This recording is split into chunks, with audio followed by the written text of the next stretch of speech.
मैं doctor Surendra Nikhil Gupta, public health expert. Corona virus कोविड-19 के सिलसिले में उपजी हुई जिज्ञासाएं, शंकाओं जो हमारे व्यूअर्स के द्वारा पुटअप की जा रही हैं, उसके सवाल जवाब प्रश्नोत्तर पे मैं चर्चा कर रहा था और उसकी जिज्ञासा को शांत करने की कोशिश कर रहा था।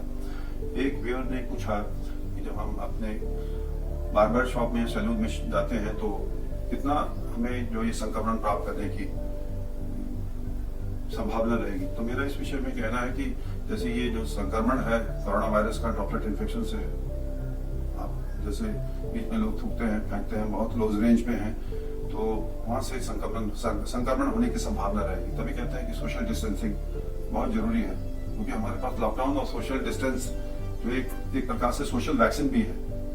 आप जब सैलून में बैठे हैं, आपके जो बार्बर्स या सैलून है उसको चाहिए टॉवल जो यूज कर रहा है, क्योंकि उनको आदत होती है कि आप शेव कर रहे हैं, कटिंग कर रहे हैं, है ना, उसके बाद वो टॉवल से आपका मुंह, नाक और आंखें पहुंचते हैं। तो अगर वहां से आपका सलाइवा या कोई चीज जो आपके नाक और आंखों को या मुंह को टच करके आती है, वही टॉवल हम दूसरों को यूज करते हैं, तो बड़ा स्वाभाविक है कि वो जो संक्रमण है ड्रॉपलेट इन्फेक्शन से, खांस रहा है कुछ इस तरीके से हम सब पहुंचते हैं, तो ये संक्रमण दूसरे कस्टमर को पास होने की बड़ी संभावना रहेगी। और ये बातें हमने यूएस में देखी। अभी रिसेंट हमने अगर हम देखें तो यूएस में बहुत सारे लोग जो सैलून में गए और सैलून में उनको नहीं पता था अभी तक ना, तो सैलून में गए और वही टॉवल, वही सारी चीजें जो सैलून में एक बार्बर यूज कर रहा था, एक के बाद दूसरे, तीसरे, चौथे को, मतलब उनके एक प्रॉपर प्रिकॉशंस नहीं ले गए थे। सिंगल पर्सनल यूज की जो आइटम्स हैं, टॉवल्स हैं, वो एक आदमी को एक ही टॉवल यूज करना चाहिए। तो अगर वो कॉमन टॉवल यूज कर रहा है तो बड़ा चांस है कि वो इन्फेक्शन जो संक्रमण है वो दूसरे या तीसरे किसी भी कस्टमर को जो होगा वो उसको देगा। वो तो इसी तरीके से है जैसे हम एक इन्फेक्शन को सारे इकट्ठे बैठ रहे हैं, एक अपने यूं कहें कि सोशल डिस्टेंसिंग नहीं ले रहे हैं, एक मर्यादा का पालन नहीं कर रहे हैं, तो एक आदमी दूसरे, तीसरे, चौथे, पांचवें, छठे और फिर उसको, जैसे मैंने पिछली श्रृंखला में मेरे वीडियो में कहा, वही संक्रमण बड़े आराम से एक से दूसरे की ओर पास ऑन हो जाएगा। तो ये सावधानी लेनी बहुत जरूरी है।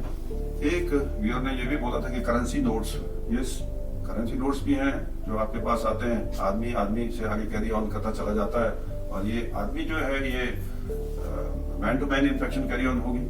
आदमी जो है डोमेस्टिक एक ट्रांसपोर्ट, एक ट्रांसपोर्ट, फ्री ट्रांसपोर्ट देता है ये करेंसी नोट्स को, और अगर वो इन्फेक्टेड है, करेंसी इन्फेक्टेड है, तो अगर हमने उसको दे दिया है, अगर आगे कर किसी दूसरे को पास ऑन कर दिया, तो स्वाभाविक एक इन्फेक्शन, आपकी करेंसी नोट्स जो कि हाईली इन्फेक्टेड होते हैं, वहां से भी आपको संक्रमण होने की बहुत ज्यादा संभावना रहेगी। तो वहां हमें अपना पब्लिक हेल्थ जो मेजर्स हैं, करेंसी नोट्स हैं, उनको प्रॉपर्ली सैनिटाइज किया जाता है, जो संभव नहीं है। कम से कम हम उसको डिजिटल पेमेंट में कन्वर्ट कर दें, मतलब हाथ से कोई चीज ना लें, हम उसको डिजिटली उसको पे करें। अब कितने लोग मास्क लगा रहे हैं, ग्लव्स लगा रहे हैं, बैंक्स में हम देख रहे हैं ग्लव्स लगा के काउंटिंग कर रहे हैं, ठीक है, मगर अगर प्लास्टिक मनी हो तो ज्यादा अच्छा रहेगा। अदरवाइज एक और क्वेश्चन था जो एक व्यूअर ने पूछा कि मास्क लगाने, क्या सभी को मास्क लगाने चाहिए? मेरा मानना यह है कि सभी को मास्क लगाना चाहिए, चाहे आप संक्रमित हैं या नहीं है। अगर आप संक्रमित हैं तो आप मास्क लगाए हुए हैं, तो बड़ा स्वाभाविक है कि आप अपने संक्रमण दूसरे को नहीं देंगे।